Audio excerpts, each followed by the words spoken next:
رسولہ الکریم اعوذ باللہ من الشیطان الرجیم بسم اللہ الرحمن الرحیم۔ جناب Rai Asad sahab director unity campus, Rana Javed sahab, Zubair سعید صاحب اور انتہائی عزت کے لائق اس ادارہ کے پرنسپل نسرین صاحبہ، السلام علیکم۔ اس کے علاوہ آج دفاع وطن سے بھرپور جذبوں سے آج کے پوری محفل کو رونق بخشنے والے عزیز طلبہ و طالبات، السلام علیکم۔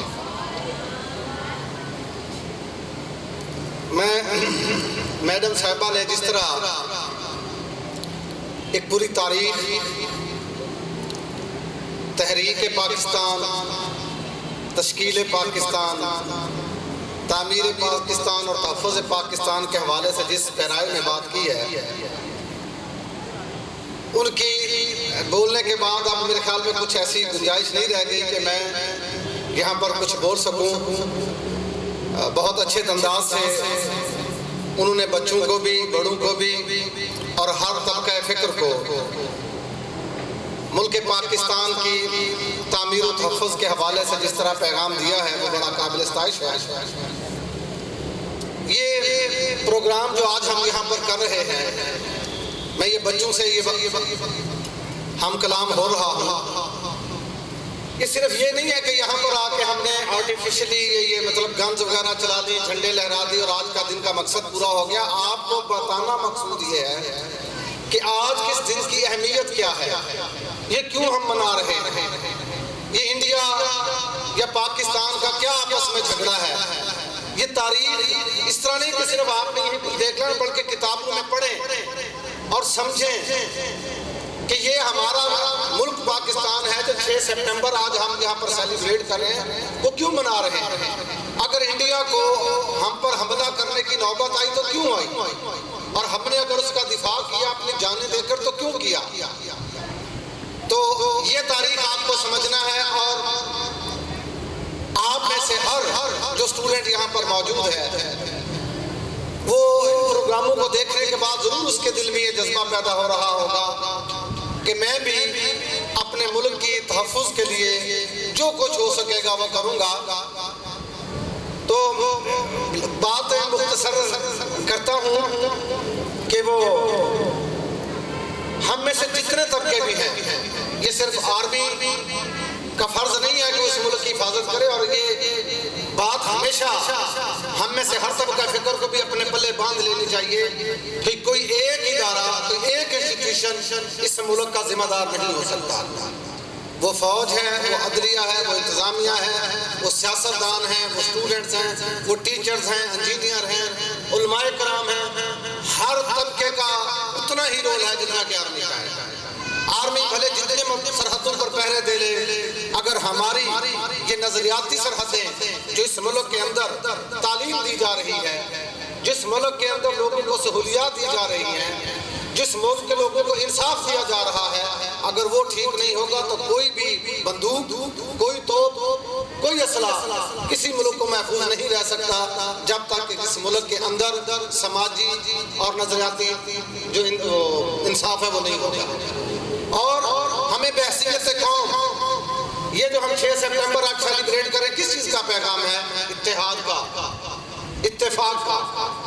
کہ اگر ہم اتفاق، خدا نہ خواستہ اگر اتفاق اور اتحاد نہ ہوتا تو آج یہ 6 سپٹمبر نہ منا رہا ہوتا۔ اللہ اپنے حفظ و امان میں رکھے، آج کی تاریخ اور ہوتی۔ تو یہ اگر آج ہم 6 سپٹمبر کا دن منا رہے ہیں تو اپنے اتفاق اور اتحاد کا دن منا رہے ہیں۔ ہم دنیا کو پیغام یہ دینا چاہتے ہیں کہ اگر کوئی قوم متفق ہو، متحد ہو، چاہے دشمن کتنا ہی بڑا اسلحہ کیوں نہ رکھتا ہو، وہ چاہے رات کے اندھیرے میں آئے، چاہے دن کے اجالے میں آئے، چاہے وہ اعلان کر کے آئے، چاہے بلا اعلان آئے، اگر قوم متحد ہوگی تو ہر دشمن کے دانت جو ہے وہ کٹے کر سکتی ہے۔ اگر قوم آپس میں متفق نہیں ہے تو چاہے اسلحے کے ڈھیر ہو، چاہے کچھ ہو، وہ قوم کبھی بھی محفوظ نہیں رہ سکتی۔ اور ہمیں بحثیت فرد اپنے ملک میں رہتے ہیں، وہ کہ ایک شیر ہے کہ فطرت افراد سے اغماس تو کر لیتی ہے، فطرت افراد سے اغماس تو کر لیتی ہے، جد کے گناہوں کو معاف، کہ خدا نہ خواستہ اگر پوری کی پوری قوم ہی ایک ہی کام پہ لگ جائے اور وہ اپنے ذاتی مفاد کے لیے ہر کوئی کام کرے تو پھر اس قوم کی ذلت اور رسوائی اس کا مقدر بن جاتی ہے۔ تو ہمیں بحیثیت قوم یہ بات سمجھنا ہوگی کہ اتفاق، اتحاد اور اپنے فرائض کا صحیح سر انجام دہی وہ ہمارے ملک کو قائم و دائم رکھ سکتی ہے۔ اور جتنے بھی لوگ اس ملک کے اندر موجود ہیں وہ زندگی کے مختلف شعبوں سے ان کا تعلق ہے۔ اگر ہر شخص اپنا کام صحیح طریقے سے کرے تو کوئی ضرورت نہیں کہ ہم کسی کے شکوے کریں، گلے کریں۔ میں انتہائی معذرت کے ساتھ ہم دشمن کی طاقت کا تو یہ کہتے ہیں کہ دشمن ایسا تھا اس نے کر دیا، کبھی ہمیں بھی اپنے گریبانوں میں جھانکنا چاہیے، ہمیں بھی اپنا محاسبہ کرنا چاہیے کہ ہم خود کیا کر رہے ہیں۔ جب ہم اپنا محاسبہ کرنا شروع کر دیں گے تو میرے خیال میں ہمیں کسی کے گلے شکوے کی ضرورت پیش نہیں۔ اور یہ تو دنیا کا دستور ہے،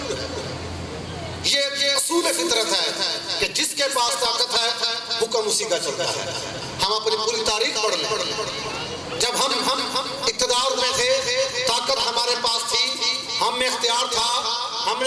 ہمارے آباء و اجداد نے اپنے فرائض کو سمجھا تھا تو کہاں تک ہمارے جھنڈے لہراتے تھے۔ آج یہ وقت ہے کہ ہم اپنے ملک کی تحفظ کے لیے کبھی کسی کی طرف دیکھتے ہیں، کبھی کسی کی طرف دیکھتے ہیں۔ تو ہمیں یہ چاہیے کہ ہم جہاں کہیں بھی ہیں، زندگی کے جس شعبے میں بھی ہیں، ہمیں اپنے ملک کی تعمیر و ترقی کے لیے اور اس کو توانا، مضبوط ہر لحاظ سے کوئی بھی، میں پہلے عرض کر چکا ہوں کہ کوئی قوم صرف اسلحے کے زور پر دنیا میں اپنی وجود قائم نہیں رکھ سکتی۔ جب بھی دنیا میں اندر آپ دیکھ رہے ہیں، دنیا کا پورا آپ کے سامنے نظام موجود ہے کہ جہاں لوگوں کو تعلیم ہوگی، صحت ملے گا، انصاف ملے گا، وہ قومیں ترقی کرتی ہیں۔ تو آپ میں سے جتنے یہاں پر موجود ہیں، ہر کوئی اسی قوم سے تعلق رکھتا ہے، اور ہمیں اپنے جہاں جہاں پر بھی ہم موجود ہیں، اللہ رب العزت ہمیں یہ توفیق دے کہ ہم اپنے فرائض سر انجام جو ہے صحیح طریقے سے دیں اور اس ملک کی تعمیر و ترقی کے اندر اپنا کردار جو ہے نا وہ ادا کرتے رہیں۔ اور وہ شعر ہے کہ شکوہ ظلم دشب سے تو کہیں بہتر تھا، اپنے حصے کی کوئی دیپ چلائے جاتے۔ تو ہم آج یہ عہد کرنا ہے کہ ہم نے دشمن کے ارادے کو نہیں دیکھنا، ہم نے دشمن کی طاقت کو نہیں دیکھنا، اگر ہم نے دیکھنا تو اپنے آپ کو دیکھنا کہ میں کیا کر رہا ہوں اس ملک کی تعمیر و ترقی کے لیے، اس ملک نے مجھے کیا دیا اور میں اس ملک کو کیا دے رہا ہوں۔ جب ہم یہ سوچ رکھ کے اس ملک کی خدمت کریں گے تو اللہ رب العزت وہ وقت دور نہیں کہ جب یہ ملک اس دنیا کے نقشے پر پہلے بھی جگمگا رہا اور مزید جگمگ جائے گا۔ اللہ رب العزت ہمیں تمام کو اس ملک کی خدمت کی، اس ملک نے جو ہمیں عزت دی ہے، اس ملک نے جو ہمیں نعمتیں عطا کی ہیں، ان کا شکر ادا کرنے کی اور اس ملک کی تعمیر و ترقی کے لیے اپنی کوشش کرنے کی توفیق اور ہمت عطا فرمائے۔ ان الفاظ کے ساتھ میں اجازت چاہوں گا کہ خدا کرے کہ میری عرض پاک پر اترے کو فصل گل کی سندیش ہے زبان۔